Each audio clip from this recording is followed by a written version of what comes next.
गेल्या रविवारी घरीच काहीतरी चमचमीत करू असं आमचं हे म्हणाले, पण ते करता करता आमचा गॅसच संपला. मग काय पर्याय नंबर 2, हॉटेलिंग. मग काय मुलं खुश, मी पण खुश. पण त्या मुलांना शाळेत जाताना तयार व्हायला सांगितलं ना की धीमी लोक सभी जगह पे ठहरेगी. आणि आता बुलेट ट्रेन सारखे आले सगळे आवरून पटापट. रविवार म्हणजे हॉटेलमध्ये जत्राच असते. एवढी गर्दी बघून मला असं वाटतं सगळ्यांचे गॅस आजच संपले. 10 मिनिटं झाली, 20 मिनिटं झाली तरी कोणी उठायलाच तयार नाही.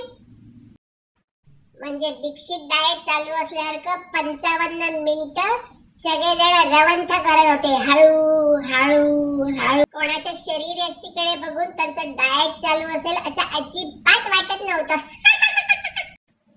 अर्ध्याधिक लोकांचं चुरमुऱ्याचं पोतं झालं होतं.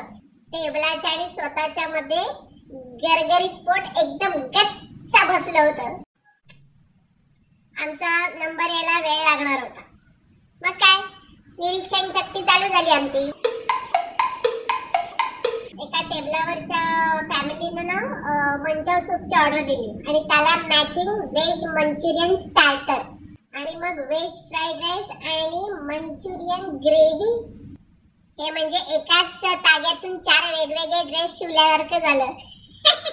एकीकडे आजोबांना रोटी आणि पंजाबी भाजी खात होते.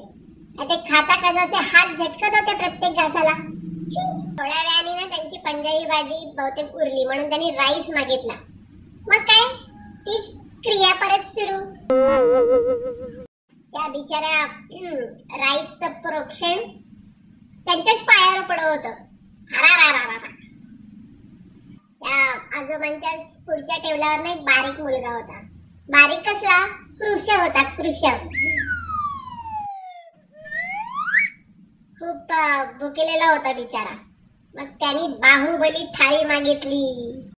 बाहुबली थाळी, त्याच्या वजनापेक्षा दुप्पट वजन होतं त्या थाळीचं. त्या थाळीकडे बघून डोळे फिरले त्याचे. ते एका आठवड्याचं खाणं होतं ते त्याचं. आमचा नंबर अजून यायचा होता आणि पोटात कावळे ओरडत होते. मला वाटलं बिचाऱ्याला मदत करावी जरा. बघत होते त्या हॉटेलच्या कोपच्यात एक प्रेमी युगुल बसलं होतं. त्यांच्या डोळ्यातून प्रेम असं संडून वाहत होतं. टोमॅटो सूप मागून जमाना झाला होता बहुतेक, पण यांची नजर काही थांबत नव्हती. ही बावळट मुलगी त्या गार झालेल्या सूपवर हुंकर मारून त्याच्या प्रियकराला भरवत होती आणि मग टिश्यू पेपरनी तोंड पुसत होती. म्हणजे आता लायरच बांधणं बाकी होतं त्याला. मूर्ख. एका मोठ्या टेबलावर एका मोठ्या बायकांचा समूह बसला होता. Oh my god, veg grill sandwich without butter and coffee without sugar. I want to lose my weight ना. अगं बाई, मग घरी जाऊन भाकरी भाजी खा ना. कशाला आमची टेबलाची जागा अडवली. बरेचसे वेटर ना कार्ड पेमेंट करत होते, स्वॅप करत होते कार्ड. मला असं वाटलं चला जागा मिळेल, पण कसलं काय बडीशोप खात होते सगळे चिकटे. म्हणजे बडीशोप ठीक आहे म्हणते मी, पण एका आजोबांनी गाय छाप जर्दाची पिशवी काढली. हो आजोबा हॉटेलमध्ये कसं काय. नंतर कळलं पिशवी नाही पाकिट होतं ते त्यांचं. नोटा चेपून ठेवल्या तर त्यात गाय छाप जर्दाची पिशवी.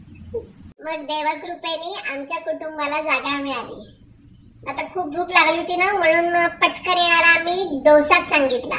बजरंगबली डोसा. म्हणजे असा खूप खूप खूप मोठा असतो, चौघांना पुरेल असा. पण इतकी भूक लागली होती की एका मिनिटात फस्त केला आम्ही चौघांनी. मग अजून 2 बजरंगबली मागवले. ते हॉटेल आहे ना, ते त्या डोसेसाठी ना खरं फेमस आहे, पण ती चटणी होती ना ती जरा हुई झाली होती. हुई म्हणजे जरा आंबूस आंबूस आंबली होती जरा. मग मी ठरवलं की त्यांच्या बल्लवाचार्याला भेटायचं आणि जोशी कापूर रेसिपी बुक त्याला भेट द्यायचं. तो म्हणाला ठीक आहे जोशी काकू, पुढच्या रविवारी पण या, मी चांगलं करीन. त्यामुळे तो आमच्यासाठी एक टेबल आधीच बुक करून ठेवणार आहे. देखा जोशी काकू का कमाल.